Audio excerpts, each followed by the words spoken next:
کیا امام زمانہ کی تقلید ممکن ہے؟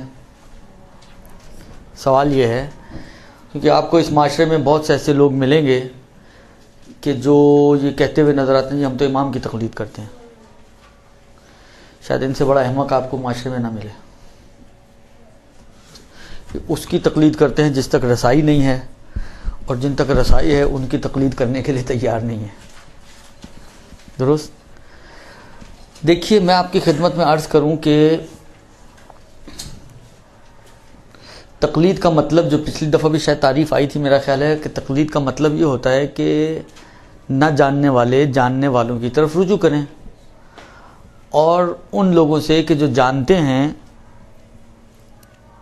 اپنی ذمہ داری کو پوچھیں اور اس کے مطابق اپنی زندگی کو گزاریں.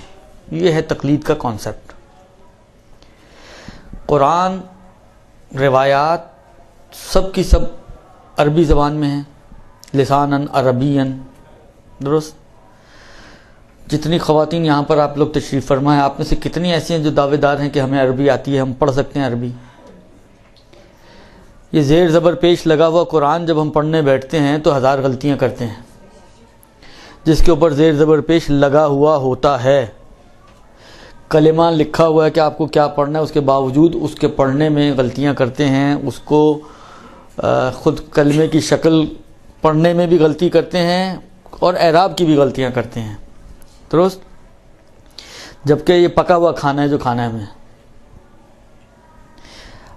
اور اگر کہیں آپ کے ہاتھ میں کوئی ایسی عربی عبارت آ جائے جس کے اوپر کوئی زیر زبر پیش نہ لگا ہوا ہو تو کیا کریں گے آپ؟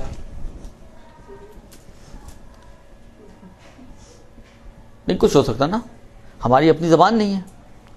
اچھا، یہ آپ گھبرائیں نہیں، یعنی اگر آپ نہیں پڑھ سکتی ہیں تو یہ نیچرل چیز ہے. یہ ایک نیچرل چیز ہے کہ جو آپ کی زبان نہیں ہے، انگریزوں کو اردو دیں گے پڑھنے کے لیے، پڑھ لیں گے؟ وہ نہیں پڑھیں گے نا. مگر وہ اردو نہ پڑھنے پہ شرمندہ نہیں ہوتے، ہم انگریزی نہ پڑھ سکیں تو شرمندہ ہوتے ہیں. یہ ہمارے کمپلیکسز ہیں جو بولتے ہیں. بہرحال تو یہ ایک نیچرل سی چیز ہے کہ جو آپ کی زبان نہیں ہے اس کو اگر آپ کو پڑھنے کے لیے دے دیا جائے تو آپ نہیں پڑھ پائیں گے. اس میں نہ کوئی شرمندگی کی بات ہے، نہ کوئی جھجک کی بات ہے کہ آپ تردد کے عالم میں اور سوچتے ہوئے بولیں کہ ہاں جی نہیں پڑھ پائیں گے. نہیں پڑھ پائیں گے.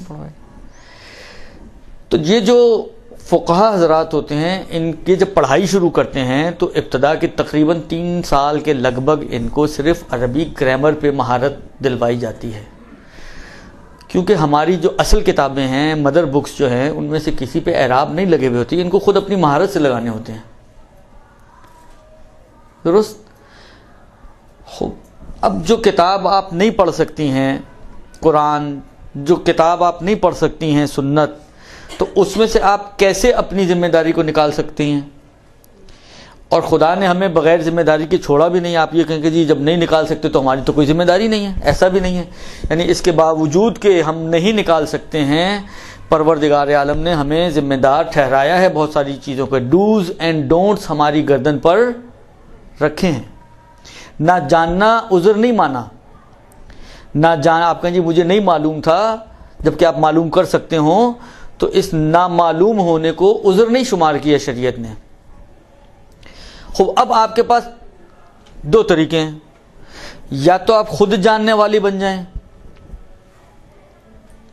یا آپ جس طرح دوسرے موارد میں جہاں پر آپ خود نہیں جان رہے ہوتے دوسرے جاننے والوں کی طرف رجوع کرتے ہیں، آپ یہاں پہ بھی وہی کام جو آپ کی طبیعت کے مطابق ہے، جو آپ کی عقل کے مطابق ہے، اسی کو اپنائیں.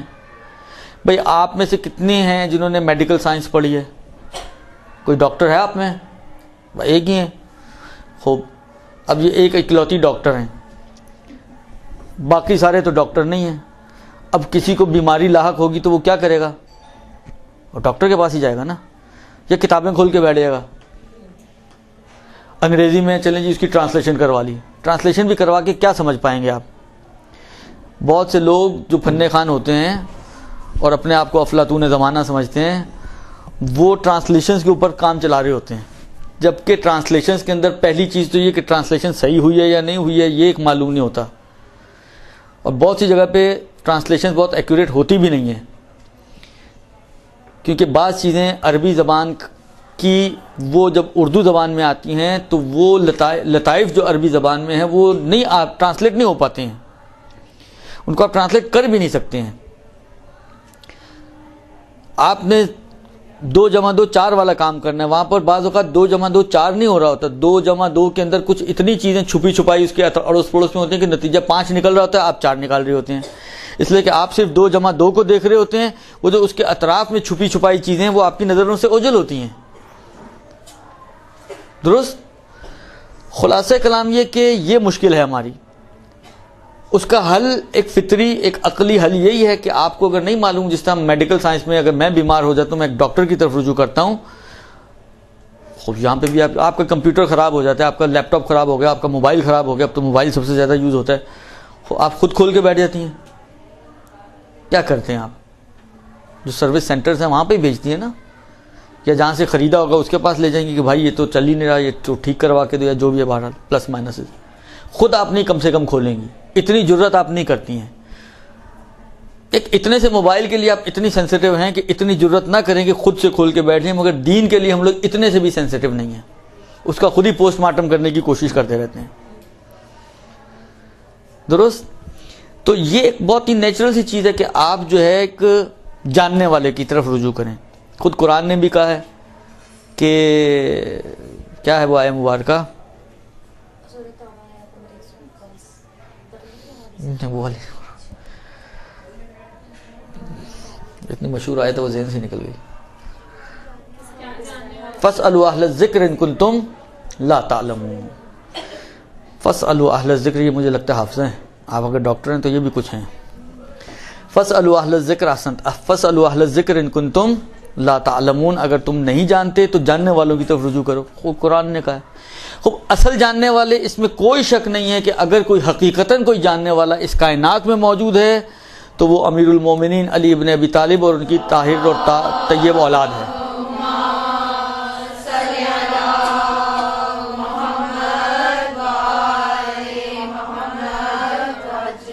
یعنی رسول خدا کے بعد اگر کوئی اس کائنات میں جاننے والا ہے تو وہ 12 امام ہیں، جو کہیں آپ حقیقتاً جو جاننے والے ہیں، جو واقعاً جانتے ہیں، ہر چیز پر ان کا احاطہ ہے، وہ 12 امام ہیں۔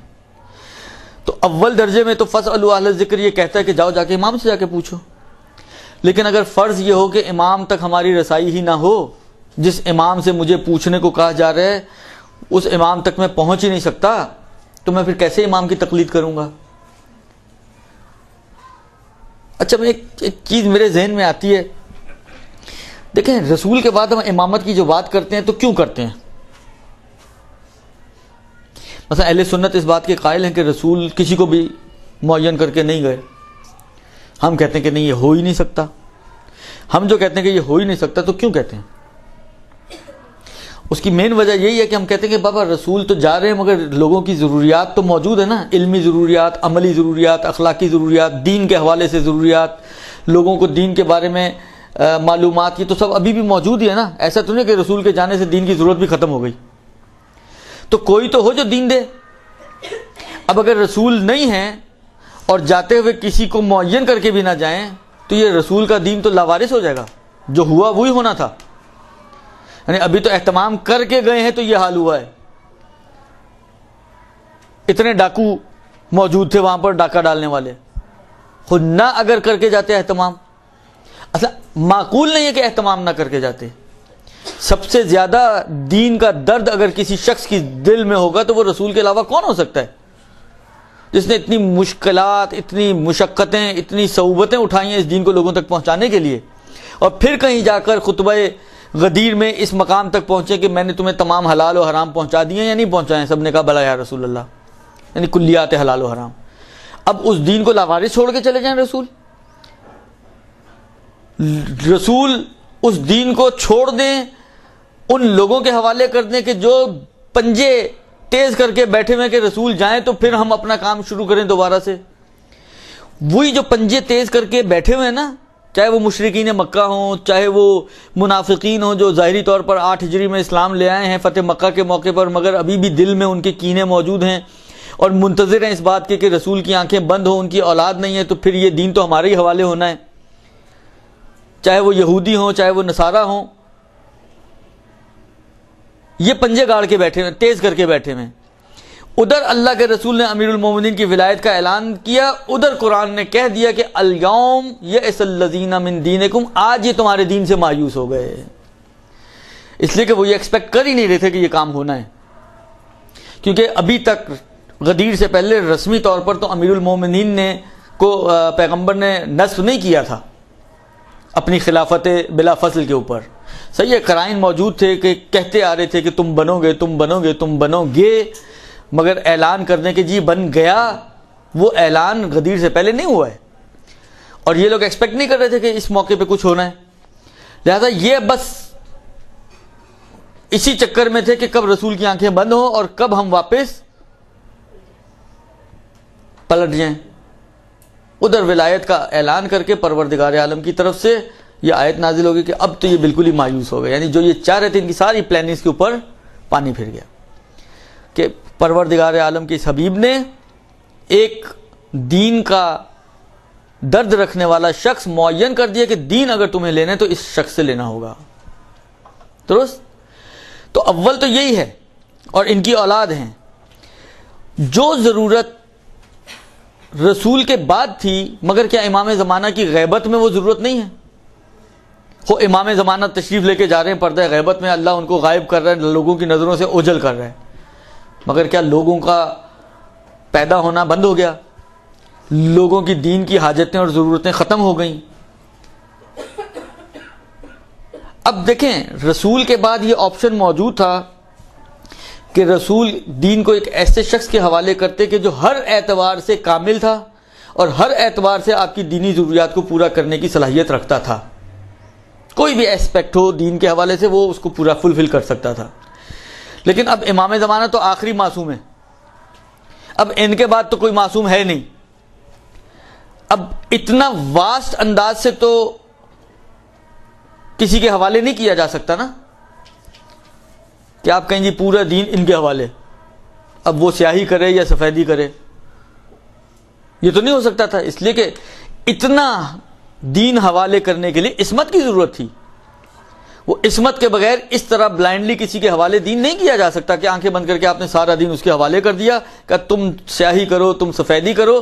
اگر مجھے معلوم نہ ہو کہ یہ شخص وہ ہے کہ جو سیاہی اور سفیدی کا اختیار رکھنے کے باوجود کبھی سیاہی کی طرف نہیں جائے گا، ہمیشہ سفیدی کی طرف جائے گا، لہذا اس انداز سے تو نہیں کہا جا سکتا تھا.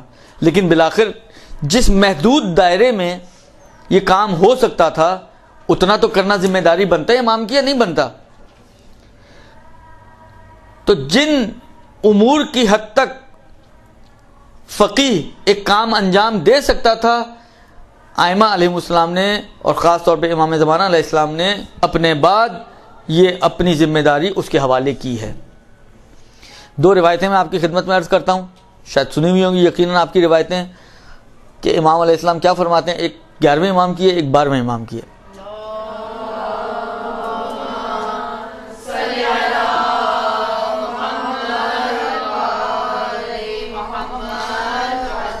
گیارہویں امام کی مشہور روایت ہے، فرماتے ہیں کہ من کان من الفقہاء سائنا لنفسہ حافظا لدینہ مخالفا لہواہ مطیعا لامر مولاہ فللعوام ان یقلدوہ.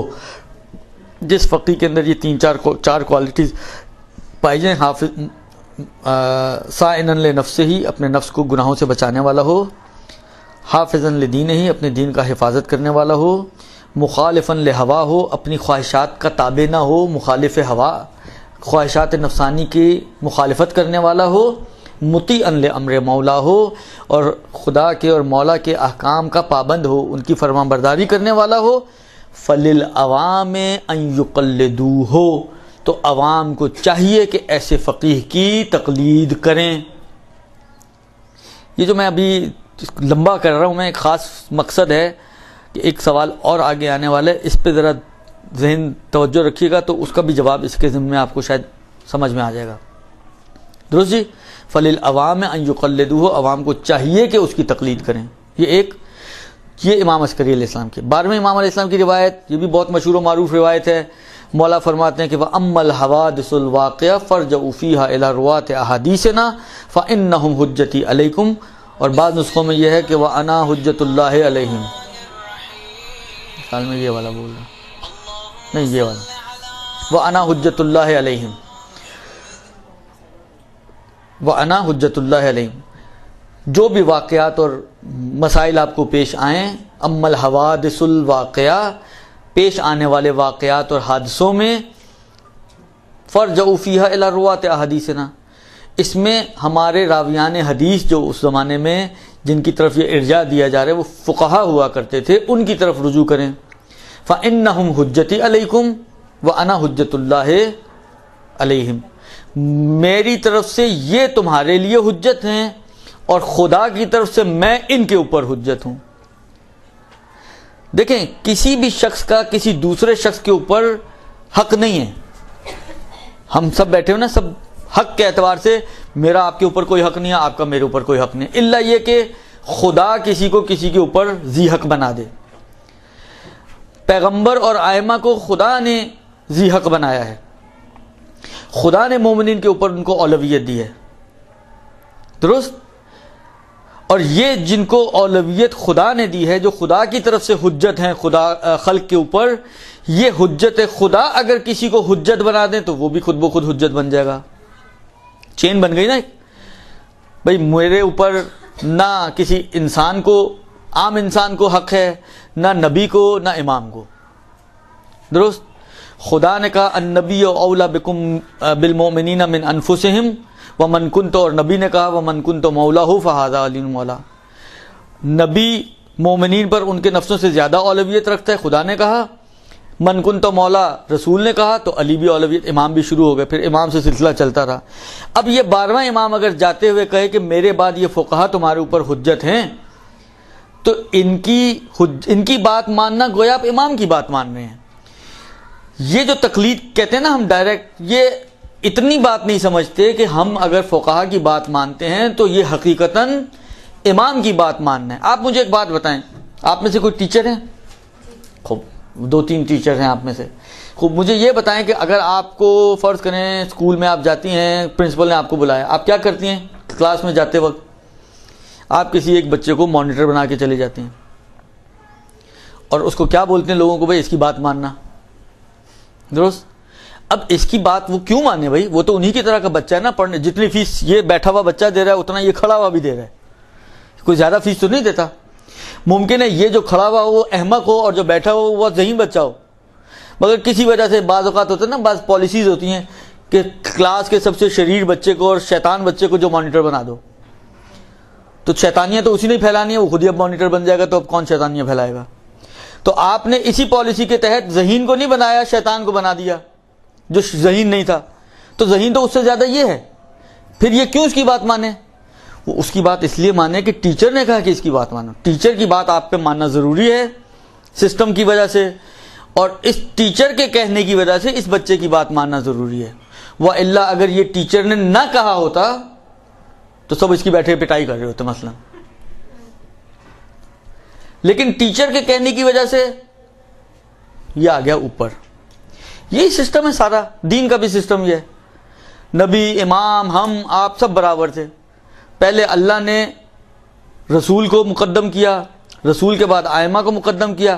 اب جب امام زمانہ جا رہے ہیں وہ کہہ رہے ہیں کہ انا حجت اللہ علیہم، میں ان پر حجت ہوں خدا کی، اور یہ میری طرف سے تمہارے اوپر حجت۔ اب اگر آپ ان کی بات مان رہی ہیں تو کس کی بات مان رہی ہیں حقیقت میں؟ امام کی بات مان رہی ہیں آپ، تو آپ فی الواقع امام ہی کی تقلید کر رہی ہیں۔ لیکن یہ جو صرف گروہ ہے یہ کہتے ہیں کہ نہیں، ہم بات سے انہی کی بات مانیں، یعنی انہی سے ہی ڈائریکٹ لیں۔ ایک سرفر آیا تھا میرے پاس بھی، اس کی بغل میں تھی جناب من لا یحضر الفقیہ کا ترجمہ۔ ایک سوال اس میں دیا ہے، وہ بعد میں اس کی بھی عرض کرتا ہوں۔ اس کی بغل میں تھا من لا یحضر الفقیہ، ایک ہماری بہت ہی معتبر کتابوں میں سے کتاب ہے، جو کتب اربع ہیں 4 کتابیں، ان میں سے ایک کتاب ہے جس کو شیخ صدوق علیہ الرحمہ نے لکھا ہے، یہ اس کی بغل میں تھی۔ یہ نہیں، اس کا ترجمہ، اس میں بہت ساری چیزیں اس نے ہائی لائٹ کی ہوئی تھیں۔ میں نے کہا یار ساری چیزوں کو تم سائڈ میں رکھ دو، روایتوں کے اندر ایسی روایتیں موجود ہیں جو آپس میں ٹکراتی ہیں۔ خرگوش کا گوشت کھانا، ایک ہی ٹاپک ہے نا, ایک ہی امام محمد باقر علیہ السلام, اگر میں اشتباہ نہیں کر رہا تو.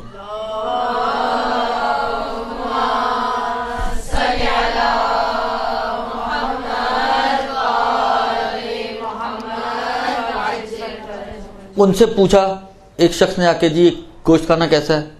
امام نے کہا کھا لو. دوسرا اسی امام کے پاس آیا, ابھی تو زمانہ بھی چینج نہیں ہوا اور امام بھی چینج نہیں ہوئے, پوچھا کیسا؟ کہتے ہیں نہ کہو, حرام ہے کھانا. اب مجھے یہ بتائیں, جو بغل میں یہ من لا یحضر الفقیہ, اس سے میں نے پوچھا تم یہ بتاؤ اس میں آپ کھاؤ گے یا نہیں کھاؤ گے, کرو گے کیا؟ امام تو دونوں باتیں کر رہے ہیں, کہہ رہے ہیں کھا بھی لو, کہہ رہے ہیں نہیں بھی کھاؤ. کوئی جواب نہیں اس کے پاس. لیکن مسئلہ یہ کہ مرغے کی ایک ٹانگ ہوتی ہے یا دو, یہ تو ماننے کے اوپر ڈیپینڈ کرتا ہے. نہیں مانے تو وہ ایک ٹانگ کا ہے. اگر آپ اصرار شروع کر دیں مرغے کی ایک ٹانگ ہے تو 10 لوگ آپ کو 2 دکھا رہے ہوں گے نا, آپ کہیں گے نہیں ایک ہی ہے, اس لیے کہ آپ کو ماننا نہیں ہے. اب مسئلہ یہ ہوتا ہے کہ الا ماشاء اللہ, بالکل شیخ اعظم انصاری کی ایک کتاب ہے مقاصد, اس کے 3 حصے ہیں. پہلے حصے میں انہوں نے بالکل ابتدائی صفوں پر 2 روایتیں نقل کی ہیں جو اسی طرح آپس میں ٹکرا رہی ہیں. روایتیں ہیں فضلہ کی خرید و فروخت کے بارے میں, آیا فضلہ بیچا جا سکتا ہے نہیں بیچا جا سکتا. ایک میں کہا امام نے حرام ہے اس کا کمائی, ایک میں کہتے ہیں کوئی حرج نہیں. اب بالآخر آپ کیا کریں, مانیں گے اس کو حرام مانیں گے یا حلال مانیں گے؟ حرام و حلال تو جمع نہیں ہو سکتا نا, آپ کہیں حلال بھی ہے اور حرام بھی ہے, یہ تو نہیں ہو سکتا. ہم کہیں اگر فرض کرو 1 کلو آپ نے بیچنا ہے تو ½ کلو حرام ½ کلو حلال, بالآخر یہ حلال ہے یا حرام ہے, دونوں چیزیں قابل جمع نہیں ہیں. اب ان احمقوں سے بندہ پوچھے کہ تم کرو گے کیا, یہ بغل میں تو لے کے گھوم رہے ہو, کیا کرو گے اس موقع پہ؟ کوئی جواب نہیں ان کے پاس, لیکن ماننا بھی نہیں, ہم تو امام سے لیں گے. الا ماشاء اللہ, میں نے کہا نا یہ تو میں نے صرف 2 مثالیں آپ کی خدمت میں عرض کی ہیں. بے تحاشا موارد آپ کو ایسے ملیں گے کہ جہاں پہ روایتوں میں ٹکراؤ موجود ہے. کہیں ٹکراؤ ایسا ہے کہ بالکل جس کو بقول ایرانیوں کہتے ہیں شاخ بے شاخ, جیسے 2 بکرے لڑ لو نا, بالکل سامنے ٹکروں کی ٹکر پہ. بعض ایسا ہے, بعض کسی اور انداز میں ہے, بعض میں آپ کچھ پلس مائنسز کر پاتے ہیں, بعض میں نہیں کر پاتے ہیں. بالآخر کیا کرے گا انسان ان موارد میں جہاں پر یہ مشکلات کھڑی ہوں گی؟ پھر امام کیا کریں گے؟ کون سے امام سے مدد لے گا جا کے؟ کون سے امام کی تقلید کرے گا؟ اگر کہیں 5ویں اور 6ٹھے امام کی بات ٹکرا جائے تو کون سے امام کو لے گا؟ باپ کو لے گا, بیٹے کو لے گا, کس کو لے گا؟ یہ مشکلات تو ہیں. تو ایک چین اور ایک سسٹم بنایا ہے خود اہل بیت علیہم السلام نے, اور وہ سسٹم یہی ہے کہ ہم جب پردہ غیبت میں ہیں تو تمہاری ذمہ داری یہ ہے کہ تم ان کی طرف رجوع کرو. ہم تک تو نہیں پہنچ سکتے, لیکن جن تک پہنچ سکتے ہو, جن فقہا تک تمہاری رسائی ہے, جن فقہا تک تم پہنچ سکتے ہو, اپنا دین ان سے لو. اور یہ جو بات ہے یہ ائمہ کی زندگی میں بھی ہوتی رہی ہے. میں 1-2 مثالیں آپ کی خدمت میں عرض کروں. یونس ابن عبد الرحمن, ایک شخص نے آ کے کہا, دور دراز سے آیا مولا کے پاس, مولا میں اتنی دور ہوں. مثلا وہی والی بات ہے, آج کل کا تو زمانہ نہیں ہے کہ آپ ایک دن میں 10 مرتبہ کسی آقا کو فون کر لیں اور اپنے مسئلے حل کروا لیں, یا 10 دفعہ ایک ہی کو نہ کریں, 10 آقاؤں کو فون کر لیں تو اپنے مسئلے حل کروا لیں. جب یاد آیا آپ نے فون کر دیا, ٹائم بھی نہیں دیکھا کہ کیا ٹائم ہوا, کرنا چاہیے یا نہیں کرنا چاہیے, مناسب ہے یا نامناسب ہے, بغیر دیکھے آپ لوگ کال کر دیں, اور کرتے بھی ہیں درست. لہٰذا لیکن اس زمانے میں تو یہ اویلیبلٹی نہیں تھی ائمہ کے زمانے میں. وہ آ کے کہتا ہے کہ مولا میں ہر مسئلے کے لیے آپ کے پاس پہنچ نہیں سکتا ہوں. ہمارے علاقے میں یونس ابن عبد الرحمن ہے جو آپ کے اصحاب میں سے ہے, راویان حدیث میں سے ہے. افا یونس ابن عبد الرحمن ثقۃ ناخذ معالم دینی, آیا یونس ابن عبد الرحمن قابل بھروسہ انسان ہے, میں اس سے اپنا دین لے سکتا ہوں؟ امام نے کہا نام لے سکتے ہو. یہ تقلید نہیں ہے مگر کیا, یہ جو یونس ابن عبد الرحمن ہے یہ کیا بتائے گا؟ اپنا مسئلہ بتائے گا, قیاس تو نہیں کرے گا نا. ابو حنیفہ تو نہیں ہے, یہ اصحاب خاص میں سے ائمہ کے. آپ خود سوچیں کہ ایک امام اس کے اوپر بھروسہ کر رہے ہیں, کہہ رہے ہیں ہاں اس سے اپنا دین لے سکتے ہو. زرارہ ابن آیون, کسی نے آ کے امام سے پوچھا, کہا اس الحاظ شخص, اس شخص سے جا کے سوال کرو, اور زرارہ کی طرف اشارہ کیا. ابو بشیر مرادی, محمد ابن مسلم, یہ وہ افراد ہیں کہ جس کو کہیں کہ انتہائی خاص شاگرد ائمہ علیہ السلام کے, تربیت شدہ امام علیہ السلام کے. اور ائمہ نے خود لوگوں کو کہا جاؤ اس سے پوچھو, اس سے پوچھو, اس سے پوچھو, اس سے پوچھو. اب جو آپ امام کے کہنے پہ یونس ابن عبد الرحمن سے یا زرارہ سے یا ابو بصیر سے جا کے سوال کریں تو آپ کہیں جی میں کیوں ان سے پوچھوں، وہاں تو امام موجود ہیں، ہم تو ابھی غیبت کی بات کریں، ہماری تو رسائی نہیں ہے ان کو۔ بھائی فرض کریں کوئی شام سے اٹھ کر آ رہا ہے، زیادہ سے زیادہ سفر کی مشکلات ہی ہیں نا، امام کہتے کہ نہیں اگر آ سکتے ہو پیسے ہیں تو آؤ میرے پاس آؤ، امام سے پوچھنا ضروری ہے، کہہ سکتے تھے نا امام نے تو ان میں سے کسی ایک مورد میں نہیں کہا کہ ہاں آؤ، نہیں ڈائریکٹ میرے پاس آؤ۔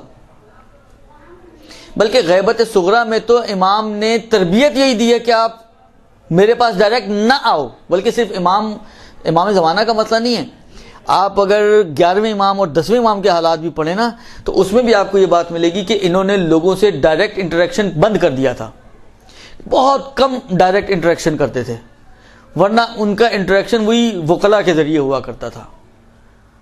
اگر ضروری ہوتا تو میری عقل اگر اتنی کام کر رہی ہے تو امام کی تو مجھ سے زیادہ کام کرنی چاہیے نا۔ کوئی بھی کسی وسیلے سے آتا ہے، امام کہتے ہیں یہ کیا حرکت کی ہے تم نے، مگر میں کیا زندہ موجود نہیں ہوں تمہارے درمیان، کیوں ادھر ادھر سے ہو کر آتے ہو میرے پاس، یہ کیوں اپنے مسائل ادھر ادھر سے بھیجتے ہو، خود کیوں نہیں آتے ہو؟ آپ کو کوئی ایک روایت بھی اس طرح کی نہیں ملے گی جس میں ائمہ نے ان افراد کی سرزنش کی ہو، بلکہ میں نے کہا نا برعکس آپ کو یہ روایتیں ضرور ملیں گی کہ ائمہ نے خود کہا کہ جا کے فلاں سے پوچھو، فلاں سے پوچھو، فلاں سے پوچھو۔ یہ سب باتیں بتاتی ہیں کہ تقلید امام اس زمانے میں قطعاً امام کی خود کی اپنی تقلید کرنا وظیفہ ہمارا نہیں ہے، خود امام سے جا کے سوال کرنا یہ ہمارا وظیفہ نہیں ہے۔ اپنے سوالات کو فقہا سے پوچھیں، اور فقہا جو ہیں انہی قرآن و روایات سے جو ائمہ سے ان تک پہنچے ہیں انہی میں استنباط کرتے ہیں اور وہ نتیجے آپ کو دیتے ہیں۔ یہ در حقیقت میں آپ کی خدمت میں جس کتاب کا نام ابھی میں نے لیا نا فقی من لا یحضر الفقی، یہ سمجھیں کہ شیخ صدوق کی توضیح المسائل تھی، یہ شیخ صدوق کی توضیح المسائل تھی۔ کسی نے کسی علاقے والوں نے شیخ صدوق سے خط لکھا کہ جناب ہم آپ کی مثلاً زمانے میں زندگی گزار رہے ہیں اور ہمارے لیے ہمارے پاس کوئی فقی موجود نہیں ہے تو ہم کیسے عمل کریں؟ تو شیخ صدوق نے یہ کتاب لکھی، نام اس کا کیا ہے؟ من لا یحضرہ الفقی۔ یہ کتاب ان افراد کے لیے ہے کہ جن کے پاس کوئی فقی موجود نہ ہو، درست؟